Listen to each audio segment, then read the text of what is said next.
మోషేకు కొండ మీద ఏదైతే మరి చూపించాడో చెప్పాడో అదే రీతిగా పరిశుద్ధ మందిరాన్ని మోషే నిర్మించాడు. మోషేకు మొట్టమొదట సెలవిచ్చిన మాట ఏంటంటే, అతి పరిశుద్ధ స్థలములో మందసము నిర్మించమని సెలవిచ్చాడు. ఏంటట? మందసం మీద కరుణాపీఠం ఉంచమన్నాడు. కరుణాపీఠముల నుండి దేవుడు దిగివచ్చి తన ప్రజలతో మాట్లాడవలసిన మాటలు యాజకునితో మాట్లాడతానని సెలవిచ్చాడు. ఏంటట? యాజకునితో మాట్లాడతానని సెలవిచ్చాడు. ఎప్పుడైతే మరి బైబిల్ గ్రంథంలో మోషే ఆ రీతిగా మరి మందిరాన్ని కట్టాడో, నిర్గమకాండము 40 అధ్యాయము 34 వచనాన్ని చదువుదాం. మందిరము నింపెను, ఆ మేఘము మందిరము మీద నిలుచుడు చేత మందిరము యెహోవా తేజస్సుతో నిండెను గనుక మోషే ప్రత్యక్షపు గుడారంలోనికి వెళ్ళలేకుండెను. దేవునికి స్తోత్రం. పాత నిబంధన గ్రంథంలో మనం చూస్తే మోషేకు దేవుడు ఏ రీతిగా మరి ప్రత్యక్షపు గుడారం నిర్మించమన్నాడో అదే రీతిగా మరి ప్రత్యక్షపు గుడారం నిర్మించాడు. దేవుని మహిమ మేఘము ఆ మందిరం మీద దిగొచ్చింది. దేవుని యొక్క తేజస్సు మందిరము లోపల ఉంది కాబట్టి మోషేనట ఆ తేజస్సులోనికి వెళ్ళలేకపోయాడని వాక్యము చదివిస్తూ ఉంది.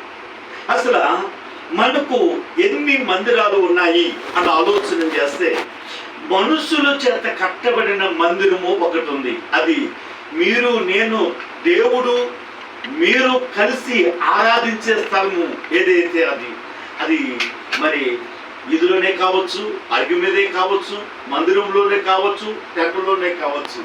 మనుషుల చేత నిర్మింపబడిన మందిరము ఒకటి ఉంది. అది మోషే నిర్మించాడు. ఆ తర్వాత కాలంలో సొలొమోను రాజు నిర్మించాడు. ఆ తర్వాత కాలంలో అది ఎజ్రా నెహెమ్యాలు తిరిగి పడుకోగా తిరిగి దానిని నిర్మించినట్లుగా వాక్యం చదివిస్తుంది. రెండవ మందిరం ఏంటో తెలుసా? రెండవ మందిరము దేవుడు పాత నిబంధన గ్రంథంలో మనుషుల మధ్య నివాసం చేయాలని ఆశపడితే కొత్త నిబంధన సేవ వచ్చేసరికి దేవుడు మనిషిని మందిరంగా మార్చాడు. ఏడు చెప్పండి? మనిషిని మందిరంగా మార్చాడు. యేసయ్య కలవరి శిలువలో ప్రాణం పెట్టడం ద్వారా యేసు ప్రభు ప్రతి మనిషిని కూడా మందిరంగా మార్చాడు. అందుకే 1 కొరింథీ పత్రిక 3:15-16 వచనంలో మీరు మీ దేవుని ఆలయమై ఉన్నారని, దేవుని ఆత్మ మీలో నివసించున్నాడని మీరు ఎరగరా? ఎవడైనాను దేవుని మందిరాన్ని పాడు చేస్తే దేవుడు అతనిని పాడు చేయని వాక్య లేఖనాలు చదివిస్తున్నాయి. కాబట్టి రెండవ మందిరం ఏంటో తెలుసా? ప్రతి వాణిని అనగా నిన్ను నన్ను ఒక్కొక్క మందిరంగా నిర్మించి ఆ మందిరంలో దేవుడు నివాసం చేయాలని ఆశపడుతున్నాడు. రెండవ మందిరం ఎవరో కాదు, మనమే ఆయన మందిరం. మనమే ఆయన మందిరం. మూడో మందిరం మనం చూస్తే పరలోకంలో దేవుడు అంటాడు, యోహాను రాస్తూ అన్నాడు, పరలోకంలో మందిరం నాకు కనబడలేదట. ఏం కనబడుతుందంటే గొర్రెపిల్ల కనబడుతుంది. గొర్రెపిల్లే మందిరమై ఉన్నాడు. గొర్రెపిల్లవే మందిరమై ఉన్నాడట. ఆ మందిరము యేసు ప్రభుల వారు. ఆ మందిరం ఏంటి చెప్పండి? యేసు ప్రభుల వారు. మనుషుల చేత కట్టబడిన ఈ మందిరములో దేవుని ఆరాధిస్తుంటే దేవదేవుడు దిగువచ్చి వేసి నిన్ను ఒక మందిరముగా మార్చి ఆ మందిరంలో దేవుడు మరి నివాసం చేయడానికి, పరిశుద్ధాత్మ నివాసం చేయడానికి దేవుడు నిన్ను ఏర్పాటు చేస్తున్నాడు. నీవు మందిరంగా మార్చబడి నీలోనికి దేవుడు దిగువచ్చి ఆయన పరిశుద్ధాత్మ దిగు వస్తే దేవుని నివాసముగా నువ్వు మార్చబడినట్టు. నీవు ఎప్పుడైతే దేవుని నివాసముగా మార్చబడతావో అప్పుడు దేవుడే ఉన్న మందిరములోనికి నువ్వు ప్రవేశించడానికి ఆస్కారం ఉంది. దేవునికి స్తోత్రం. హల్లెలూయా. దేవుడు మరి దావీదు అనుకుంటున్నాడు, నేను నా దేవునికి మంచి మందిరాన్ని కట్టాలని ఆశపడ్డాడు. దాని కొరకు కావలసిన ప్రతి సామాగ్రిని సమకూర్చాడు. అయితే దేవుడు దావీదుతో మాట్లాడుతూ అంటున్నాడు, నీవు నా మందిరాన్ని కట్టొద్దు, నీవు చేతులు రక్తముతో నింపబడ్డాయి కాబట్టి నీవు నాకు మందిరాన్ని కట్టొద్దు. నీ వంశములో నుండి నీ కుమారుడు సొలొమోను వస్తాడు, సొలొమోను చేత నా మందిరాన్ని నేను కట్టించుకుంటానని చదివించాడు. అన్న మాదిరిగానే సొలొమోను దేవునికి గొప్ప మందిరాన్ని కట్టాడు, దేవునికి గొప్ప మందిరాన్ని కట్టాడు. ఇప్పుడు మందిరము చూడండి, మందిరాన్ని చూస్తూ ఉంటే ఈ మందిరము గొప్ప వేల కొలది బలులు ఆ దినాన్ని అర్పించారట, వేల కొలది ఆ బలులు అర్పించారట. దేవునికి స్తోత్రం, హల్లెలూయా. రెండో దినవృత్తాంతాలు 5:13 చదువుదాం. తాను చేయించిన 5 మూరల పొడవును వారితో కూడా బోరలు ఊదు యాజకులు 120 మంది నిలిచిరి. బోరలు ఊదువారును పాఠకులను ఏక స్వరముతో యెహోవాకు కృతజ్ఞతాస్తుతులు చెల్లించుచు గానము చేయగా యాజకులు పరిశుద్ధ స్థలముల నుండి బయలు వెళ్ళి ఆ బోరలతోనూ తాళములతోనూ వాద్యములను కలిసి స్వరమెత్తి యెహోవా దయాళుడు, ఆయన కృప నిరంతరముండి నిన్ను స్తోత్రము చేసిరి. అప్పుడు మేఘము యెహోవా మందిరం నిండెను, యెహోవా తేజస్సు మందిరములో నిండుకొనగా సేవ చేయుటకు యాజకులు ఆ మేఘమున్న చోటుకి నిలువలేకపోయేరి. దేవునికి స్తోత్రం, హల్లెలూయా. సొలొమోను మందిరము కట్టించినప్పుడు ఆ మందిరం మీద యాజకులు అందరూ స్వరమెత్తి ఆయనను ఆరాధన చేస్తూ ఉండగా దేవుని మహిమ మేఘము ఆ మందిరం మీదకి దిగి వచ్చిందట. దేవుని తేజస్సు మందిరంలో ఉన్నప్పుడు యాజకులు యాజకత్వము చేయడానికి లోపలికి వెళ్ళటానికి భయపడ్డారు అని వాక్యం చదివిస్తుంది. దేవునికి స్తోత్రం. నా మాట ఇక్కడి నుంచి మీరు జాగ్రత్తగా గమనించాలి. దేవుని ప్రజలు మందిరాన్ని చూస్తున్నప్పుడు దేవుని మందిరములోనికి దేవుని మహిమ మేఘము దిగొచ్చింది. లోపల ఏముందో తెలుసా? దేవుని తేజస్సు ఉంది. ఇప్పుడు సొలొమోను కట్టించిన మందిరములో దేవుని మహిమ మేఘం మందిరం మీద దిగి వచ్చింది. లోపల యెహోవా తేజస్సు, ఆయన మహిమ లోపల ఉందట. దేవునికి స్తోత్రం, హల్లెలూయా. మరి అయితే ఈ మందిరానికి వచ్చిన కొలువేమిటి, ఎందుకు ఈ సందర్భంలో రాయబడినది అని మనము జాగ్రత్తగా ఆలోచన చేసినట్లయితే మొదటి రాజుల గ్రంథము 8:9 మరొకసారి చదువుదాం. మధ్యలోంచి యెహోవాతో నిబంధన చేయగా మోషే తాను హోరేబునందు ఆ పలకలను మందసములో ఉంచెను. దానిలో ఆ 2 రాతి పలకలు తప్ప మరి ఏమీ లేకపోయాను. దేవునికి స్తోత్రం, హల్లెలూయా. దేవుడు పరిశుద్ధాత్మ చేత రాయిస్తున్న మాట ఏమిటంటే మందిరం మీదకి దేవుని మహిమ దిగి వచ్చింది. మందిరములో యెహోవా తేజస్సు ఉంది. అయితే మందసాన్ని దేవుడు చూస్తున్నప్పుడు మందసములో 2 రాతి పలకలు తప్ప మరేది కనబడట్లేదట. ఏంటట? రాతి పలకలు తప్ప మరేది కనబడతలేదు. చూడండి, మందిరాన్ని చూస్తూ ఉంటే బయట నుంచి ప్రజలు చూస్తూ ఉండగా మేఘము దిగొచ్చింది. లోపల ఆయన తేజస్సు ఉంది. అయితే దేవుడు ఎక్కడ చూస్తున్నాడు తెలుసా? లోపల చూస్తున్నాడు. ఏంటి చెప్పండి? దేవుడు లోపల చూస్తున్నాడు. అందుకే యేసు ప్రభువారు మాట్లాడుతూ, మీరు చున్నము కొట్టిన సమాధుల వలె ఉన్నారు. ఎవరట? ప్రజలందరూ కూడా, లేక అక్కడున్న సద్దుకయ్యులు, శాస్త్రులు, పరిచర్యలను చూసి యేసు ప్రభువారు ఇలాగ మాట్లాడుతున్నారు. మీరు ఎలాగున్నారో తెలుసా? మీరు చున్నం కొట్టబడిన సమాధి వంటి వారు అన్నారు.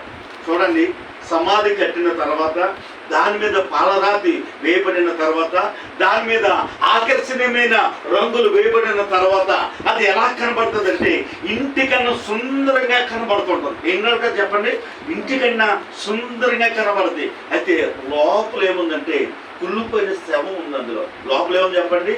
కుళ్ళిపోయిన శవం. దానిలో ఏముందంటే దుర్గంధం ఉంది. దానిలో ఏముందంటే మరి కుళ్ళిపోయిన పదార్థము. ఈ శరీరం ఏమవుతుంది, లోపల కుళ్ళిపోతూ ఉంది. దానిలో ఏముందంటే మరి మలినం ఉంది.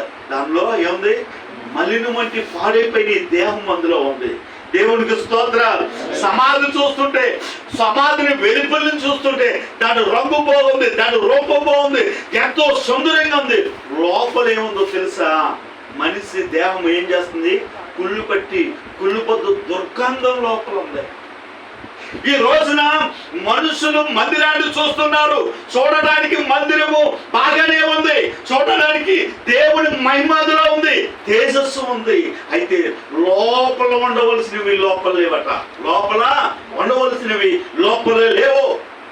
దేవుని మందిరము విషయంలో చూస్తే ప్రజలందరూ చూస్తున్నారు. ప్రజలందరూ చూస్తే అయ్యో మందిరమే కదా, ఈ మందిరానికి వెళితే దేవుని కార్యాలు జరుగుతున్నాయి కదా అనుకుంటున్నారే కానీ మందిరములో ఉండవలసినవి ఉన్నాయా లేవా? దేవుడు ఏం చూస్తున్నాడో తెలుసా? లోపల చూస్తూ ఉన్నాడు. లోపల చూస్తున్నాడు. సొలొమోను అలా అనుకుంటాడు, అయ్యో నేను దేవుని కొరకు నేను గొప్ప మందిరాన్ని కట్టాను, దేవుని కొరకు వేల కొలది నేను బలులు అర్పించాను, దేవుని మహిమ మందిరం మీద దిగి వచ్చింది, దేవుని తేజస్సు లోపల మందిరంలో ఉంది, ఇంకేం కావాలి అనుకుంటున్నాడు. కానీ మందసంలో ఉండవలసిన వస్తువుల కోసం ఆలోచిస్తలేదు. మందసంలో ఉండవలసిన వస్తువుల కోసము ఆయన ఏం చేస్తలేదట, ఆలోచిస్తలేదు.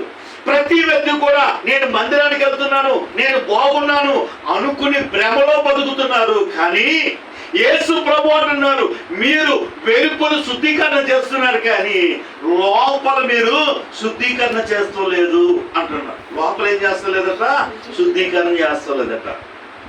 రెండు చేతులు పైకెత్తి ఒకసారి స్తోత్రం చెప్తాం, ఆగకుండా ఒకేసారి. యేసు ప్రభు వారు లోపల శుద్ధీకరణ చూస్తున్నారు. ఉదాహరణ చెప్తాను విన్నాను. సప్లై సామాన్ మీరు చూస్తున్నారా? మీరు ఇంట్లో ఫంక్షన్ సప్లై సామాన్ తెచ్చుకుంటారు కదా వంట చేయడానికి. ఆ గిన్నెలు చూడండి ఎలా ఉంటాయి, లోపల వెలుగులంతా ఏముంటుంది, మసి పట్టేసి దళసరి మసి పెట్టేసి ఉంటుంది. లోపల ఎలా ఉంటుంది, లోపల తెల్ల ఆడిపోతూ ఉంటుంది.